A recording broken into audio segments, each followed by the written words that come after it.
mestiere, sempre lontano dalla mia città. La mia ragazza non è più contenta, la mia mancanza avverte sempre più. Per dare vita ancora al nostro amore, da più di un anno si è messa a studiare uno strumento veramente raro, e a forza insieme a me muovo suonare. E per farmi dispetto il pifferone ha scelto, quando lo prende in mano lo prende piano piano, con garbo lo tocca, poi se lo mette in bocca. È uno strumento a fiato e di fiato ne ha. Le mani su, le mani giù, come farfalle le sue note vanno su. Le mani giù, le mani su, e quando suona giuro fa toccare il blu. Il piffere è un diletto, lo porta pure a letto, e spesso in nottata mi scende e vuoi suonare. Vuoi suonare sì o no? Vuoi suonare sì o no?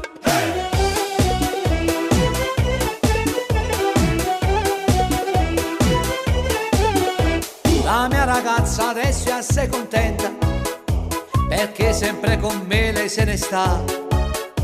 E quando impugna il piffere è maestra, ogni occasione è buona può suonare. Ha contagiato anche le sue amiche, e tutte quante mo vogliono provare il suono dolce di questo strumento, che quando sentite fa consolare. E per farmi dispetto il pifferone ha scelto, quando lo prende in mano lo prende piano piano, con garbo lo tocca, poi se lo mette in bocca. È uno strumento a fiato e di fiato ne ha. Le mani su, le mani giù, come farfalle le sue note vanno su.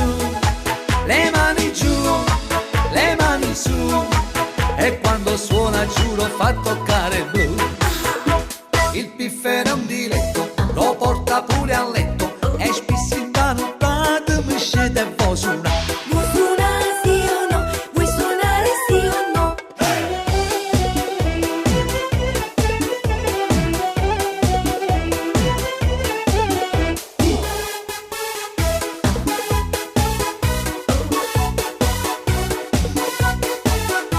Il piffere è un diletto, lo porta pure a letto, e spesso in nottata mi scende e vuoi suonare. Vuoi suonare sì o no? Vuoi suonare sì o no?